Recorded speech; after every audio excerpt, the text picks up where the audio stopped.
Halo, assalamualaikum warahmatullahi wabarakatuh. Ketemu lagi dengan saya Rudi Asari di program podcast Kata Demi Kata Surat Kabar Digital.com. Tentunya dengan para wakil rakyat dan Ketua DPRD Pak Fadliansah.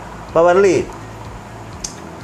bicara soal kota, soal daerah, tentu tidak terlepas dari sumber daya manusianya.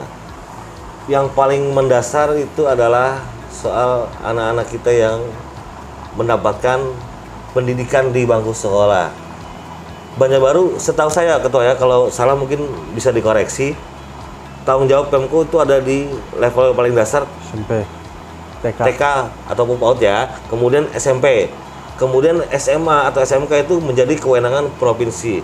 Nah, persoalannya Ketua, pada saat PBDB kemarin, saya kebetulan menemukan ada 2 orang anak, kebetulan dia berada di domisilinya di daerah Landasan Ulin.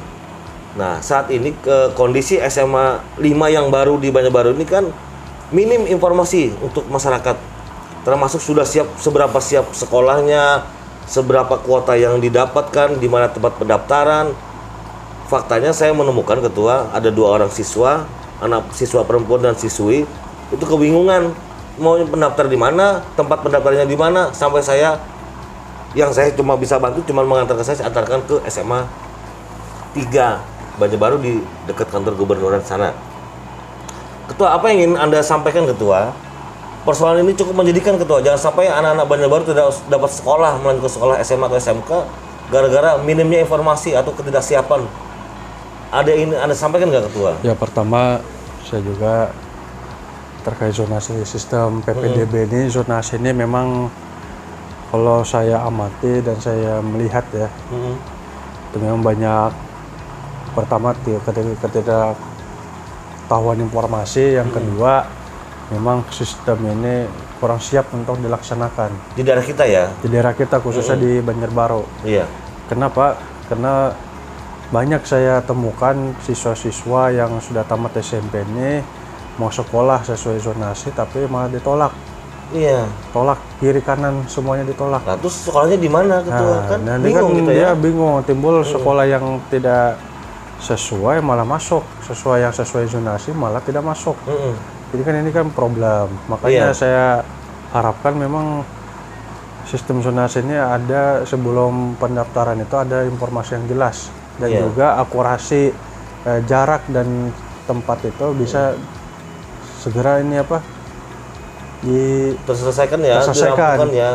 Kalau perlu kalau memang tiap tahun memang membludak pesertanya, ya saya sarankan lebih baik ditambah daripada Tidak bisa bersekolah anak-anak. tidak ada sekolah. Iya. Lebih baik ditambah atau jadikan ruang-ruang kosong atau ruang kelas itu sebagai tempat pembelajaran, bukan malah disuruh daftar sekolah lain atau Yang notabene juga nggak bisa juga mereka daftar di situ kan juga Ketua. sangat membingungkan. Pertama kan sekolah kita ini kan pertama ini masalah sekolah zonasi ya. Ya, sistem zonasi ya. Sistem zonasi maupun juga tingkat kepesertaan.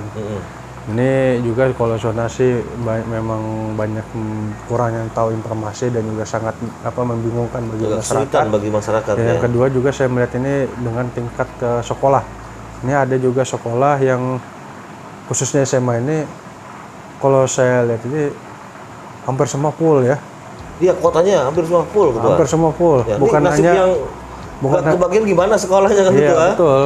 Nggak kayak di daerah Banjarbaru kan kayak SD, SMP itu kan ada yang full, ada yang juga kosong. Iya. Nah di SMA ini SMA saya lihat ini kayaknya sudah full.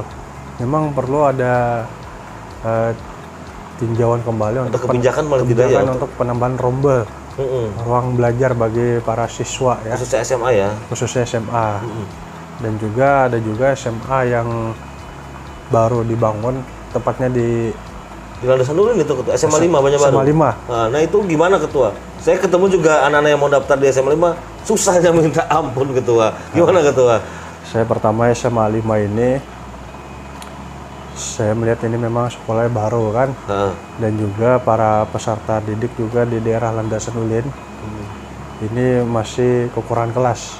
Saya harapkan juga itu sebagai perhatian khusus sebagai pemerintah Provinsi Kalimantan Selatan agar untuk jadi prioritas untuk pembenahan Penampungan SMA 5 ini ya. penampungan SMA 5 karena kita lihat sendiri jumlah siswa Iya. khususnya di landasan Ulin lulusan ini SMP menuju SMA. ini sangat Semakin besar. tahun ya semakin banyak ya. Iya, Ketua. Landasan Ulin ini kan ibaratkan kecamatan penduduk kedua terbanyak setelah Iya. Banjarbaru. Iya. Ya baru SMA-nya berapa di sana?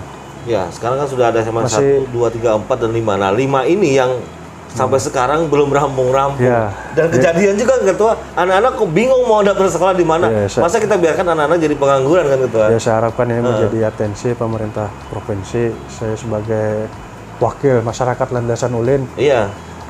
khususnya kan untuk diperhatikan sekolah ini supaya bisa diperbaiki tiap tahun itu untuk penambahan kelas. Bukan hanya penambah kelas tapi juga sarana dan prasarana juga ditunjang.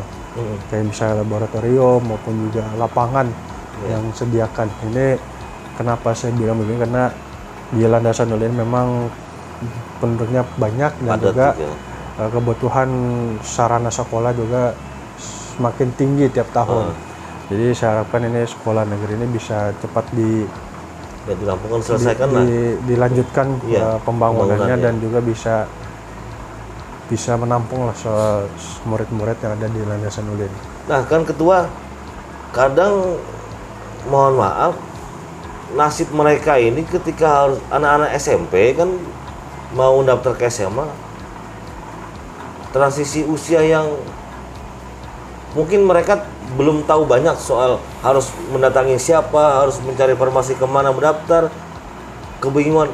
Sosialisasi tentu diperlukan kan Ketua dari SMP yang meluluskan, kemudian SMA yang akan menerima kan Ketua. Nah, sosialisasi semacam apa Ketua, persiapan semacam apa yang harus disampaikan SMP yang meluluskan anak itu dan SMA yang akan menerima nanti, biar tidak ada lagi anak-anak yang kebingungan mendaftar sekolah ini Kalau Ketua. saya memang harus ada informasi yang lebih luas ya Heeh. terkait pendaftaran SMA ini supaya tidak membingungkan pada siswa terkait pendaftaran sekolah karena kurangnya informasi atau akses informasi ya internet itu menjadi kendala bagi siswa untuk masuk sekolah sehingga banyak orang kalang kabut orang mau masuk ya kan Iya. gara-gara sistem zonasi jangan sampai ada orang di sekolah. Iya Ketua, kemarin ini saya coba share juga Ketua kan, bagi-bagi cerita lah. Saya pikir yang tidak begitu logis ini begini Ketua. Ketika SMA 5 kan lokasinya di Landasan Ulin. Nah, kok pendaftaran SMA-nya ada di kantor komplek perkantoran SMA 3 yang dekat dengan kantor gubernur dan sekretariat provinsi. Terlalu jauh, kenapa tidak memanfaatkan misal di kantor kelurahan kah atau di kantor kecamatan saja, misalkan terlalu jauh kan Ketua. Anak-anak ini bingung Ketua, dari Landasan Ulin ke daerah mendekati Cempaka untuk mendaftar SMA 5 saja Ketua. Kenapa tidak memanfaatkan fasilitas pemerintah yang dekat situ aja kan? Seharusnya seperti itu kan Ketua. Saya kalau melihat ya kalau pendaftaran itu memang tidak masalah kalau misalnya jauh di perkantoran namanya juga job sekolah kan, job fair. Tapi untuk lokasinya sangat jauh Ketua. Kenapa Tapi tidak saya memanfaatkan kantor usulkan misalkan? itu memang pendaftarannya adalah daerah-daerah sekitar kecamatan atau kelurahan Iya, itu yang terdekat gitu kan. supaya orang lebih enak mendaftar Iya. sekolah atau juga online yang sudah tersebar luas untuk mendaftar sekolah. Ini kan gara-gara sistem ini kan banyak kendala nih. Iya. Pertama kurangnya informasi kepada siswa, yang kedua tidak menutup kemungkinan itu jaringan ya. Iya, termasuk jaringan juga. Nah, Tapi jaringan kadang ini pas pendaftaran tuh ada yang saya temukan tuh lelet. Jadi ya, semua server menumpuk di hari yang sama Ketua.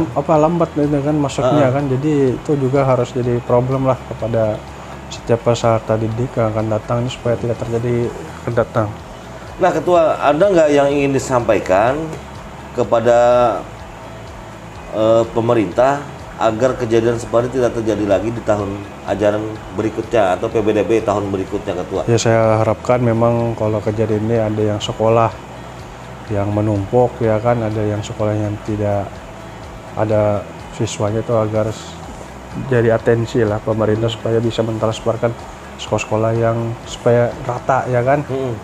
Kalau memang sekolahnya ada penumpuk, ada jumlah lebih batas tahun demi tahun itu dipikirkan untuk penambahan ruang kelas supaya tidak orang berjubel masuk situ, tidak ya tertumpuk satu sekolah saja ketua ya. Ya, maksudnya kalau misalnya ada sekolah yang banyak pendaftarannya tuh lebih baik tambahkan saja rombel. Oh, lebih baik tambahkan rombel saja ya. Ruang belajar supaya bisa menampung orang masuk.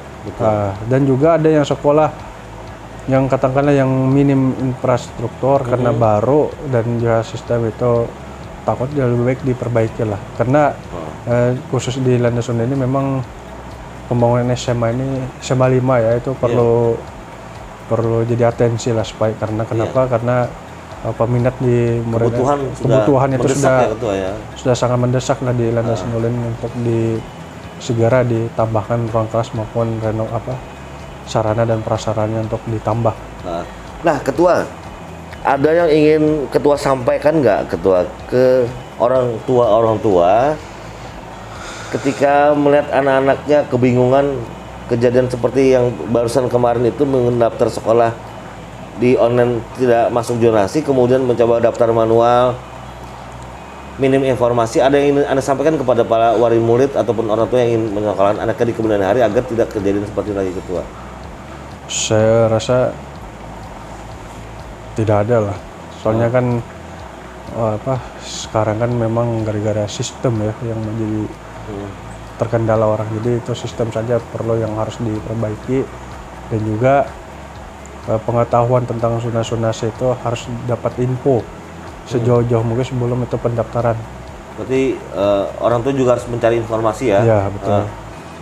Kalau misalnya istilah khusus kayak gini, harus begini, harus tidak, itu kan intinya kan sistem dulu yang harus diperbagus dan diperjelas supaya tidak membingungkan orang. Oke, ketua, sebelum saya menutup podcast soal pendidikan ini lumayan eksklusif warga Banjarbaru karena ketua langsung bersemangat ketika bicara soal pendidikan, apalagi salah satu SMA yang dalam tahap pembangunan ini berada di Banjarbaru, di Landasan Ulin khususnya, juga tempat di mana ketua berdomisili ya, ketua ya. Nah, ketua, terakhir ketua sebelum saya menutup podcast ini, soal alat transportasi, ketua, ini kan untuk tanggung jawab SMA kan di provinsi. Nah, tapi satu sisi anak-anak yang sekolah SMA kan juga warga Banjarbaru. Nah, apakah tanggung jawab ini baik tanggung jawab kebutuhan armada, juga kemudian tanggung jawab soal kebutuhan antar jemput anak-anak sekolah itu secara gratis, itu seperti apa yang ingin Anda sampaikan kepada pemerintah kota dan juga pemerintah provinsi? Kalau saya memang kalau masalah transportasi itu ada saling koordinasi saja sama provinsi maupun Pemko. Tapi saya lebih baik dianjurkan tuh untuk menyiapkan transportasi massal ya. Massal ya. Umum. Pelajar berarti ya. Umum ya. Maksudnya bisa dipakai pelajar maupun bisa dipakai umum, tapi untuk memudahkan akses. Setidaknya membackup ya. Membackup. Karena kan SMA ini kan ibaratkan sudah mulai remaja kan. Sudah besar lah ibaratkan, jadi kebutuhan angkutan umum makin tinggi dia. Ya, jadi misalkan transportasi massal juga yang disiapkan pemerintah provinsi maupun kota ini juga ya, bisa dipakai lah untuk anak-anak SMA ini. Oke, ketua, sekali lagi terima kasih sudah berkenan jadi narasumber dan sangat semangat untuk bicara soal pendidikan di Banjarbaru. Mudah-mudahan podcast ini bermanfaat bagi masyarakat dan juga para pemangku kebijakan. Ketua, tetap kawal aspirasi masyarakat dan tetap perjuangkan. Sukses terus warga Banjarbaru. Sampai ketemu di podcast berikutnya bersama wakil rakyat di Kota Banjarbaru, tentunya dengan isu-isu yang sangat bermanfaat bagi warga Banjarbaru. Mudah-mudahan ketika informasi ini bermanfaat, silahkan di-share juga, di-komen juga. Mudah-mudahan membawa kebaikan untuk kita semua, khususnya di Banjarbaru. Wabillahi taufiq wal hidayah. Wassalamualaikum warahmatullahi wabarakatuh. Salam kata demi kata. Sampai jumpa.